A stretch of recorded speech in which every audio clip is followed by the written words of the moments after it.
सुबह सुबह जल्दी पहुंच गया हूँ। अभी 5:35 है और ट्रेन 5:50 को चलेगी। जी हाँ, चेन्नई से मैसूर वंदे भारत एक्सप्रेस। देखते हैं कैसा रहता है सफ़र। एक्स्ट्रा पैसा देना, कंफर्ट, सेंसेशन जो बहुत नया जो हमारे इंडियन रेलवे का देश में है, ये वाकई वर्थ है कि नहीं। और भी बहुत सारी वंदे भारत एक्सप्रेस आएगी। फटाफट एक लाइक दबा दीजिए, मुस्कुराइए और सब्सक्राइब करके जर्नी स्टार्ट करते हैं। प्लीज आप देखोगे तो बाहर कोई भी चीज़ लिखी नहीं रहती है सिवाय ये बीच का जो बोर्ड है वहाँ पे।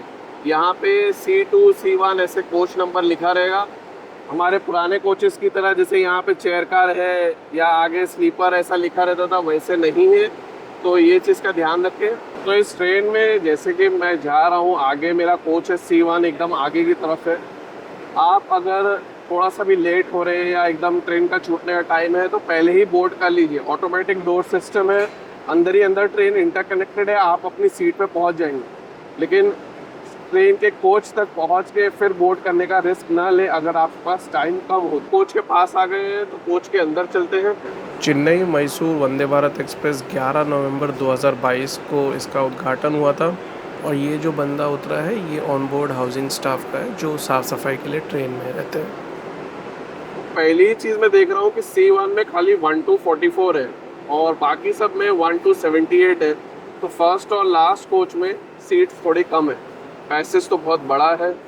और ये पैसेज बड़ा इसलिए है ताकि व्हील चेयर ईजिली मूव कर सके। तो आप देख सकते हो उसी तरह से डिज़ाइन किया गया है। राइट हैंड साइड में स्पेस भी है। कोच लेआउट में आपको बाद में दिखाऊंगा, अभी तो सब सेटल डाउन हो गए हैं तो भाई किसी प्राइवेसी में दखल अंदाजी नहीं करना है। 2 minute late train Chennai Central से जर्नी स्टार्ट कर दी है। बेंगलोर तक जाने के लिए इसकी डिमांड काफ़ी ज़्यादा रहती है। तो लास्ट मोमेंट पे सीट्स जनरली ऑफ सीज़न में तो मिल जाएगी, 40-50 वेटिंग भी है तो वो भी क्लियर हो जाता है। लेकिन अगर फेस्टिवल टाइम है या छुट्टी का दिन है या वीकेंड है तो फिर आप लास्ट मोमेंट पे तो उम्मीद मत करिएगा। मैसूर तक भी काफ़ी लोग जाते हैं। और ये 1 लीटर की पानी की बोतल हमें जैसे ही ट्रेन स्टार्ट हुई है दी जा रही है। और ये काफ़ी बढ़िया है कि 10 मिनट के अंदर हमें मॉर्निंग टी का भी सामान दिया जा रहा है। और ये चाय का पैकेट है, इंस्टेंट मसाला चाय मिक्स। कॉफ़ी अगर चाहिए तो वो भी आपको मिल सकती है। साथ ही साथ ये है यूनिबिक का बिस्किट, जो कि जनरली सभी वंदे भारत एक्सप्रेस में यही 2 सामान रहता है। आपको एक और एक इंटरेस्टिंग चीज़ दिखाऊं, आप इस वंदे भारत एक्सप्रेस में देख सकते हो पूरा रूट दिया है आने जाने का। तो ये अच्छा है कि आपको स्टॉप्स, उसके टाइम पेपर पे ही मॉर्निंग टी के साथ दिख जाता है। साथ ही साथ कुछ और भी एक्स्ट्रा इन्फॉर्मेशन है, सजेशन, कंप्लेन, वो सब के लिए, तो वो भी आप यूज़ कर सकते हो। अगर ये बता देते कि आपको रास्ते में क्या क्या मिलेगा इसी लिस्ट के साथ तो ये तो और भी बढ़िया हो जाता। या फिर SMS से भी आ जाता तो खैर शायद कभी किसी ज़माने में ये भी चीज़ शुरू हो जाए, क्योंकि ये ट्रांसपेरेंसी होना कि आपको खान पान में क्या मिलेगा ये बहुत इंपॉर्टेंट है। आई होप आपने पूरा ये पेपर पढ़ लिया हो। चलिए देखते हैं, अब हमें चाय का पानी मिलेगा तो चाय बना। वंदे भारत ब्रांडिंग के साथ एक कप है जिसके ऊपर वेलकम्स यू लिखा है, जिसमें गर्म पानी है। और ये मैंने चाय बनाई है तो आप देख सकते हो ये हमारी मसाला चाय है। बिस्किट तो वैसे नॉर्मल ही है, कोई ऐसा एक्स्ट्रॉर्डनरी नहीं, लेकिन अच्छा लाइट बिस्किट है। ये है आरक्कोनम जंक्शन जो हमारी ट्रेन स्किप कर रही है। और यह बहुत इंपॉर्टेंट जंक्शन है क्योंकि यहाँ से एक रेलवे लाइन मुंबई से आती है। तो मुंबई से आने वाली सारी ट्रेनें जिन्हें चेन्नई की तरफ जाना है वो आरक्कोनम को ज्वाइन करके फिर सेम रूट से जाती हैं, जैसे कि हमारी ट्रेन आ रही है। और एक रेलवे लाइन बेंगलुरु की तरफ जा रही है, जैसा कि आप देख ही रहे हमारी ट्रेन पास कर रही है आरक्कोनम जंक्शन। एक रेलवे लाइन चिंगलपट्टू की तरफ भी जाती है जो कि थोड़ा सा ईस्ट साइड ऑफ तमिलनाडु पे पड़ता है, तो इसलिए ये जंक्शन बहुत इंपॉर्टेंट है। तो ये हमारी ट्रेन पुन्नई रिवर्स पास कर रही है। ये सेकंड लार्जेस्ट रिवर है तमिलनाडु की। और यहाँ पे काफ़ी स्लो स्पीड है क्योंकि शायद कोई स्पीड रिस्ट्रिक्शन है उस वजह से। खैर मैं आपको फेयर हमारी ट्रेन का शेयर कर दूँ। काफ़ी इंटरेस्टिंग फेयर सिस्टम है हमारी ट्रेन का। अगर आप चेन्नई से मैसूरू की तरफ जा रहे हैं तो आपका AC चेयर कार का फेयर 1265 रुपये है, जिसमें से 208 रुपये कैटरिंग चार्जेस है। और अगर आप एग्जीक्यूटिव क्लास में ट्रैवल करेंगे तो 2400 रुपये फेयर है और 280 रुपये कैटरिंग चार्जेस है। और अगर आप चेन्नई से बेंगलुरु जा रहे हैं तो AC चेयर कार 995 रुपये है और एग्जीक्यूटिव क्लास 1885 रुपये। कैटरिंग चार्जेस में भी फ़र्क है। मैसूरू तक कैटरिंग चार्जेस 208 रुपये है, बेंगलुरु तक 142 रुपीज़ है। और एग्जीक्यूटिव क्लास में तो और भी ज़्यादा बड़ा फ़र्क हो जाता है। अगर आप एग्जीक्यूटिव क्लास का कैटरिंग चार्जेस देखेंगे तो 280 रुपये है मैसूरू तक और बेंगलुरु तक 175 रुपये। रिसेंट टाइम में काफ़ी सारी कंप्लेन भी मैंने देखी थी, मुझे नहीं पता कितनी सच्ची कितनी गलत है, लेकिन मैं पूछूंगा बेंगलुरु के बाद ज़रूर कि एक्स्ट्रा क्या मिलता है, क्योंकि काफ़ी लोग बता रहे हैं कि बेंगलुरु के बाद कुछ भी नहीं मिलता। चलिए वो भी फाइंड आउट करेंगे।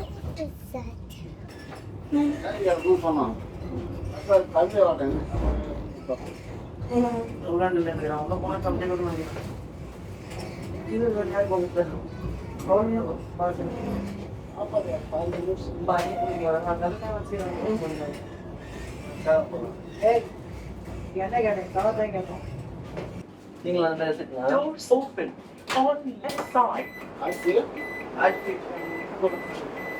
तो हमारी ट्रेन कटपड्डी पहुंची है और ये हमारी ट्रेन का बेंगलुरु से पहले इकलौता स्टॉप है। इसके बाद डायरेक्ट बेंगलुरु है, फिर मैसूर है। यहाँ पे से हमारी ट्रेन का रन तो अच्छा रहना ही चाहिए, अभी तक भी अच्छा था और अब हमें नाश्ता भी मिलना चाहिए। कटपड्डी बहुत इंपॉर्टेंट इसलिए भी क्योंकि यहाँ पे से वेल्लोर बहुत नज़दीक है, या ये कह सकते हैं कि ये स्टेशन वेल्लोर के अंदर ही है। थोड़ा सा आप चेन्नई की तरफ जाएंगे तो वेल्लोर इंस्टीट्यूट ऑफ टेक्नोलॉजी भी आएगा, जो कि बहुत ही इंपॉर्टेंट इंजीनियरिंग कॉलेज है। ज़्यादा देर नहीं रुकूंगा, 2 मिनट का स्टॉप है। चलिए अंदर चलते हैं। चलिए अब हाथ धो लेता हूँ और फिर आपको दिखाता हूँ नाश्ता, जो कि हमारी ट्रेन का एक इम्पॉर्टेंट मील है। अनाउंसमेंट ट्रेन के अंदर चलता है, आप सुन सकते हो, और तीनों लैंग्वेज में चलता है, तमिल, इंग्लिश और हिंदी में। ये जूस है, ये 2 cutlet, butter, jam, 2 piece bread और ऑमलेट। चलिए देखते हैं कटलेट कैसा है और ऑमलेट कैसा है, फिर मैं आपको बताता हूँ ओवरऑल खाना कैसा था। अभी खा रहा था, बीच में इन्होंने नमकीन का ये पैकेट दिया है। एक कॉफ़ी मंगाया है ब्रेकफास्ट के बाद वाली, देखते हैं कैसे रहती है। और ये हमारी ट्रेन जोलर पिटाई जंक्शन स्किप कर रही है। दूसरा इंपॉर्टेंट जंक्शन है हमारी ट्रेन के रूट का, जो कि हमारी ट्रेन नहीं रुकती है, यानी कि वंदे भारत एक्सप्रेस नहीं रुकती है। यहाँ पे काफ़ी सारी ट्रेन रुकती है। बेंगलुरु शताब्दी एक्सप्रेस, जो कि डेडिकेटेड बेंगलुरु से चेन्नई वाली है, वो भी जुलाई 2023 से या उसके बाद से यहाँ पे स्टॉप उसको दिया गया है, तो वो भी रुकना स्टार्ट कर दिए। कोयम्बटूर शताब्दी तो रुकती ही है यहाँ पे, वंदे भारत एक्सप्रेस नहीं रुकती है हमारी। नाश्ता तो क्वांटिटी पॉइंट ऑफ व्यू से काफ़ी बढ़िया था, क्वांटिटी में और क्वालिटी में दोनों में कोई प्रॉब्लम नहीं था। और ये भी मैं आपको बता दूं कि जो भी वंदे भारत एक्सप्रेस जिसमें ब्रेकफास्ट और मॉर्निंग टी दी जाती है, उससे फेयर तो ज़्यादा था, लेकिन आइटम्स भी ज़्यादा थे। जैसे कि आप कटलेट देखे, चिवड़ा देखे, तो मैं ये कह सकता हूँ कि नाश्ता तो ओवरऑल सही था। चलिए कुछ इंटरेस्टिंग टिप्स या क्रॉसिंग एंजॉय करते हैं।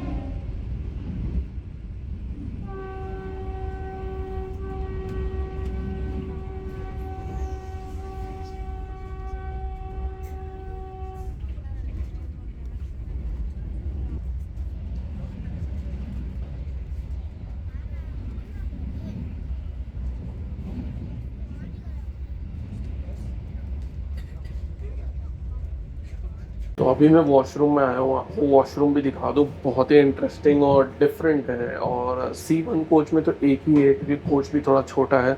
खैर मैं आपको वॉशरूम की सारी फैसिलिटी दिखा दूँ। सबसे पहले आप देखिए, ये बेबी के लिए है। अगर कोई फीमेल अकेले है तो वो बेबी को इसमें टाई अप कर सकते हैं। इन्फेंट्स को नहीं, कोई 2-3 साल का बच्चा अगर अच्छे से आप रखना चाहे तो। अगर आप अकेले ट्रैवल कर रहे हैं, ये हैंड ड्रायर है। इसमें हैंड ड्रायर वर्क तो नहीं कर रहा है, तो ये एक डिसअपॉइंटिंग बात थी। टिश्यू पेपर है, फ्लश है, हैंड शॉवर भी है और फायर एक्सटिंग्विशर भी यहीं रखा है। और ये मिरर देखिए आप, इतना बड़ा सा मिरर है। और ये वॉश बेसिन तो एकदम ही डिफरेंट है। और इसको आप ऐसे ऑन करिए, मैं ज़्यादा नहीं वेस्ट करूँगा पानी, कोई अच्छी चीज़ नहीं है, लेकिन एकदम डिफरेंट स्टाइल से है। और यहाँ पे साबुन का भी दिया है। और ये तो मैंने अपना बैग टांग लिया, अगर आपको कोई चीज़ टांगनी हो तो आप टांग सकते हो। तो ऑल इन ऑल कहूँगा कि बहुत ही डिफरेंट, बहुत ही स्पेशियस है। और कोई अगर एल्डरली है जो व्हील चेयर पे है तो वो भी इजीली एक्सेस कर सकता है। ये है बेंगलुरु कैंट, जो हमारी ट्रेन स्किप कर रही है। और ये स्टेशन बहुत इंपॉर्टेंट है बेंगलुरु के अंदर। काफ़ी सारी ट्रेन रुकती है, लेकिन हमारी वंदे भारत एक्सप्रेस यहाँ पे नहीं रुकती है। जब मैंने चेन्नई बेंगलुरु शताब्दी एक्सप्रेस में जर्नी किया था तो मैं यहीं पे उतरा था और यहीं पे अपनी जर्नी भी कंप्लीट किया था। चैनल पे ऑलरेडी वो व्लॉग है, तो आप वो ज़रूर चेकआउट कर सकते हैं। आपको ये भी एक कंपैरिजन मिल जाएगा कि सुबह और शाम वाली ट्रेन्स में क्या फ़र्क है, क्योंकि वो शाम में चलती चेन्नई से और रात को पहुँचती है बेंगलुरु। खैर मैंने और भी बहुत सारे स्किप्स और क्रॉसिंग कैप्चर किए थे, लेकिन रिफ्लेक्शन ओवरकास्ट कंडीशन से इतना ज़्यादा है कि मुझे ऐसा लगा कि शायद आपको ना दिखाए तो बेहतर है। किसी और टाइम भी अगर इसमें जर्नी किए और तब धूप ज़्यादा रही तो मैं आपको ज़रूर दिखाऊंगा और भी अच्छी इंटरेस्टिंग क्रॉसिंग्स या सीन्स। लेकिन स्पीड ओवरऑल ट्रेन की बहुत ही बढ़िया रही है, कोई ख़ास डिले भी नहीं रहा है ट्रेन का। तो ओवरऑल एक्सपीरियंस, कंफर्ट, स्पीड और खान पान के हिसाब से तो फ़िलहाल बढ़िया रहा। चलिए अब इसके बाद देखते हैं हमारा अराइवल, जो कि होना चाहिए कर्नाटका के कैपिटल बेंगलुरु स्टेशन पे, यानी कि KSR बेंगलुरु सिटी जंक्शन। और ये हमारी ट्रेन का अराइवल हो रहा है KSR बेंगलुरु सिटी जंक्शन पे। मार्जिनल डीले, ज़्यादा बड़ा डीले नहीं है। इंटरेस्टिंग बात ये है कि मैंने कैटरिंग स्टाफ से पूछा था कि क्या हमें बेंगलुरु के बाद कुछ मिलेगा, तो उसने बोला कुछ नहीं मिलेगा। खैर ये तो बहुत ही स्ट्रेट और प्लेन आंसर था, लेकिन मैंने उसके बाद उसको पूछा कि भाई फिर कैटरिंग चार्जेस में फ़र्क क्यों है, क्योंकि जो लोग बेंगलुरु पे उतरे हैं उन्हें भी सेम सामान दिया गया है जो मुझे भी दिया जा रहा है, और मैं मैसूरू तक जा रहा हूँ और काफ़ी और भी पैसेंजर जा रहे हैं, तो ये डिफरेंस क्यों है। तो इसके पास उसके लिए कोई जवाब नहीं था। मैंने एक ऑफिशियल कंप्लेंट टाइप तो डाला है। मैनेजर अभी आएंगे नहीं आएंगे वो तो मैं नहीं जानता, अगर आते हैं तो मैं उसका भी रिस्पॉन्स आपको बताऊंगा, नहीं आते हैं तो वो भी मैं आपके साथ ज़रूर शेयर करूंगा। और अगर पोस्ट जर्नी भी कुछ अगर डिटेल मिलती है तो भी मैं आपको ज़रूर बताऊंगा। तो देखते हैं क्या होता है।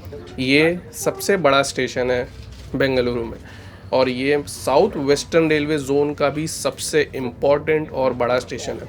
काफ़ी सारी फीचर्स, एमिनिटीज़ आपको यहाँ पे मिल जाएगी। और आप देख सकते हो यहाँ पे भी काफ़ी लोग चढ़ने के लिए हैं, क्योंकि बेंगलुरु से मैसूर भी काफ़ी लोग इसमें ट्रैवल करते हैं, अब चाहे वो जो भी रीज़न से हो, क्योंकि ट्रेन्स तो बहुत सारी हैं, बसेस का भी ऑप्शंस बहुत अच्छा है। इसीलिए स्टेशन को काफ़ी पॉपुलरली लोग ये भी बोलते हैं कि ये मैजेस्टिक आपको जाना है क्या, क्योंकि यहाँ से जो बस स्टैंड है वो बहुत ही नज़दीक है और उस बस स्टैंड का जो कॉमन नेम दिया गया है वो है मैजेस्टिक, तो इसलिए ये चीज़ का आप ध्यान रखें। तो अब आपको कोच का लेआउट बता दूं, क्योंकि कोच का लेआउट भी काफ़ी इंटरेस्टिंग है। वंदे भारत का AC चेयर कार से अलग है। AC चेयर कार में साइड में चार्जिंग पॉइंट होता है, लेकिन यहाँ पे पैर के नीचे होता है। आप देख सकते हो ये एक सीट के लिए है और ये दूसरी सीट के लिए है। वैसे ही इस तरफ भी देख सकते हो, और यहाँ बॉटल होल्डर होता है, ये फुट रेस्ट है, और ये टेबल अगर आप खोलेंगे तो खान पान रखने के लिए है। ये लाइट का भी सिस्टम बड़ा ही अलग है। ऐसे आप कुछ रोल करेंगे तो चालू हो जाती है, ऐसे आप कुछ करेंगे तो बंद हो जाती है। तो और बैग रखने का तो इस तरफ है। तो ये प्रिटी मच है। यहाँ पे आप हैंडल भी पकड़ सकते हैं। डोर भी स्लाइडिंग रहता है, तो ये जो डोर है ये भी ऑटोमेटिकली बंद चालू होता है। तो इसमें वो खींचने वाली परेशानी जो शताब्दी एक्सप्रेस में होती है वो नहीं होती है। ये है प्रिटी मच कोच का लेआउट। बेहतर है बीच की अगर सीट हो, जैसे कि मेरी सीट है, तो वहाँ पे बॉटल होल्डर नहीं रहता, वहाँ पे आपको टेबल पे ही रखना पड़ेगा, अदरवाइज बाकी सब तो सेम ही है। मैं अपनी सीट छोड़ के यहाँ पे इसलिए आगे, खाली थी सीट, और मैंने सोचा कि चार्जिंग भी कर लेते हैं मैसूर उतरने से पहले। एक ग्रुप है जो शायद मैसूर घूमने जा रहा है। घूमने अगर आप जा रहे हैं तब तो कोई दिक्कत नहीं है इसके टाइमिंग के पर्सपेक्टिव से। टाइमिंग के बारे में भी अभी आपको मैं बताऊंगा। फेयर की जो बात आती है तो सबसे महंगी ट्रेन है चेन्नई से मैसूर जाने के बीच में। शताब्दी इससे थोड़ी सी कम महंगी है, लेकिन वो टाइम आधा घंटा ज़्यादा लेती है। और अगर आप कावेरी एक्सप्रेस से जाएंगे तो उसमें 2 AC का जो फेयर है वो इसके AC चेयर कार के बराबर है। तो आप समझ सकते हैं वो ओवरनाइट ट्रेन है। 9 के बाद आप बैठिए, सुबह 7 बजे उतर जाइए। उसका एक अलग ही बेनिफिट है, उसकी डिमांड भी इसलिए एकदम अलग ही रहती है। और ये ट्रेन की खासियत ये है कि अगर आप हाफ डे अफोर्ड कर सकते हैं, आपको सुबह चेन्नई सेंट्रल से चलने में कोई दिक्कत नहीं है, तो आप डेफिनेटली इस ट्रेन में ट्रैवल कर सकते हैं। मुझे उम्मीद है कि अगर इसका टाइमिंग और कम कर दिया जाए, यानी कि अगर 9 बजे बेंगलुरु पहुंच जाए और करीबन 11 बजे के आसपास तक मैसूर पहुंचे, तो इसकी डिमांड और भी बेहतर हो सकती है। खैर वो तो वक्त आने पे पता चलेगा। देखते हैं अब हम मैसूर कब पहुंचते हैं और अपनी जर्नी वहीं पे एंड करते हैं। ये है कावेरी रिवर जो हमारी ट्रेन इस वक्त पास करी। काफ़ी इम्पोर्टेंट रिवर है और इस रिवर के बारे में काफ़ी लोग यहाँ पे तो जानते ही हैं, इंडिया में भी काफ़ी फेमस है। इस रिवर के ही नाम पे ट्रेन भी है, जिसके बारे में अभी थोड़ी देर पहले मैंने बात किया था। और ये रिवर कर्नाटका के लिए और जहाँ पे भी बहती है उसके लिए बहुत इम्पोर्टेंट है इरिगेशन पॉइंट ऑफ व्यू से, और इसकी रिलीजियस मान्यता भी काफ़ी ज़्यादा है। और ये श्री रंगापटना स्टेशन, आई होप मैंने सही कहा हो, जो हमारी ट्रेन स्किप कर रही है, जो स्टेशन ब्रिज से एकदम लगा हुआ है। चलिए अब देखते हैं हमारा अराइवल मैसूरू पे। हमारी ट्रेन मैसूरू पहुंच रही है और जर्नी कंप्लीट करने से पहले आपको बता दूं कंप्लेन के बारे में, तो भाई साहब कुछ भी नहीं हुआ। मैंने एक बार बंदे को पूछा, वो एक ही बार आया, उसके बाद तो वो बंदा कैटरिंग स्टाफ का आया भी नहीं। तो कंप्लेन के बारे में तो कुछ भी नहीं हुआ। जो ट्विटर पे भी मैंने रिस्पॉन्ड दिया था उसके बारे में भी कुछ नहीं हुआ है फ़िलहाल। लेकिन देखते हैं आगे अगर कुछ रिस्पॉन्स होता है तो मैं आपको कमेंट सेक्शन से ज़रूर बता दूंगा। फ़िलहाल कोई भी उसका फीडबैक नहीं है। आप भी कंप्लेन करना चाहें तो ज़रूर करिए, 139 से भी कर सकते हैं और ट्विटर हैंडल पे भी कर सकते हैं, टैग कर दीजिए IRCTC को। चलिए, ये था जर्नी का कुछ एक्सपीरियंस हमारी चेन्नई सेंट्रल मैसूरू वंदे भारत एक्सप्रेस का।